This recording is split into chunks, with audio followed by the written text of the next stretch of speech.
You know, I always said that the Philadelphia police are even worse than the New York City police, though the New York City police have a much worse reputation around the country. But if you're from the New York, Philadelphia area, you know which ones you really, really don't want to be stopped by or have any type of interaction with. This story, though, should give some of us a little bit of shall I say, courage and understanding about our rights as far as photographing and recording the police, which the Supreme Court has come down with a decision that we do have the constitutional right to film police as long as we're not interfering with whatever they're doing. So if we stand off from a decent distance, we are allowed to film them, and there is not anything that they can legally do to us. They cannot seize our cameras, phones, etc., other than us surrendering those items voluntarily. And obviously, not too many people want to give up their cell phones or video cameras. This particular story is regarding a police officer who thought he was going to press a citizen who was filming the arrest of a couple of people and got put back in his place.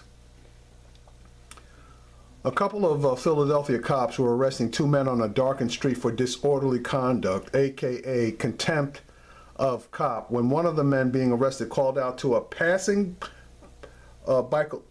bicyclist asking him to record the interaction. The citizen wasted no time in stopping his bike, pulling out his smartphone, and video recording on Facebook Live. That is a big deal now. If you can video record on Facebook Live or any other live streaming media, that puts you at a distinct advantage over cops who want to try to abuse you or spew some bullshit that you know is not true. Anyway, the cops started harassing the guy with their usual tactics, accusing him of obstructing traffic, even though he was standing on his bike in a bike lane.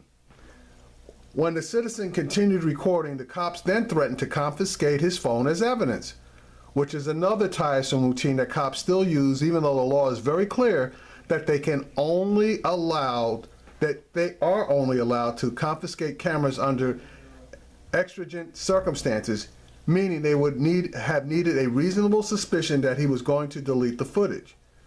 But history shows that destroying cameras and deleting footage is what cops do once they confiscate video of questionable arrests, which is why it's best never to hand your camera over to the cops under these circumstances. Okay, anyway, the Philadelphia cop, who identified himself as Ortega, badge 2418, was in street clothes with a badge hanging around his neck and was very cocksure about his right to seize the man's phone. He even ordered the citizen to turn off his phone, which would have defeated the purpose of preserving evidence. But it was never about the evidence.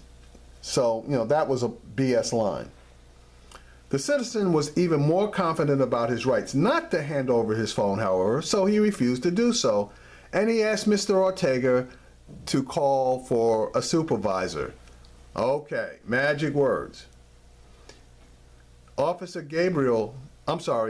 citizen remained calm, speaking the truth according to the law, while the cop remained highly strung out, spouting lies about him having the authority to take his camera, which was a lie.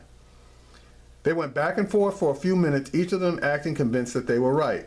That was until the citizen informed the cop that he was recording on Facebook Live, which is a function that allows users to live stream video on their Facebook timelines. Bingo, bongo, the cop was sunk. As soon as the cop heard that this thing was streaming live on Facebook, he stopped harassing the citizen for his phone, realizing that his actions were already being viewed by people on the internet. It was at that point that Officer Ortega resorted to accusing Gabriel of obstructing traffic again, which Mr. Gabriel laughed off because he knew he wasn't obstructing traffic. He was in the bike lane. The cop then walked back across the street as one of the men being arrested began complaining about being stopped for being black in a white neighborhood. This particular incident took place this past Tuesday, and the story has been picked up by local media, and a bunch of Temple University law professors jumped in and, or actually weighed in on what went down, and they basically backed up the citizen and got all over the cops. So again, if you want to film the police while they are doing their duty from a reasonable distance and you are not obstructing them in any way, keep videoing, okay? And my suggestion, if you can, video on Facebook Live or one of the other media sources that is an instant upload, so that the cops, number one, if they are able to get their hands on your video camera or phone, it'll do them no good, because the video will be saved to your Facebook page or to whatever saving device that you have. So they basically know that they're sunk as soon as you let them know, and you should always let them know that you're streaming live, because that tends to reduce the amount of conflict that occurs from your videoing of the officers. We need to do more and more of that, which hopefully will reduce the amount of conflict between the men in blue and everybody else.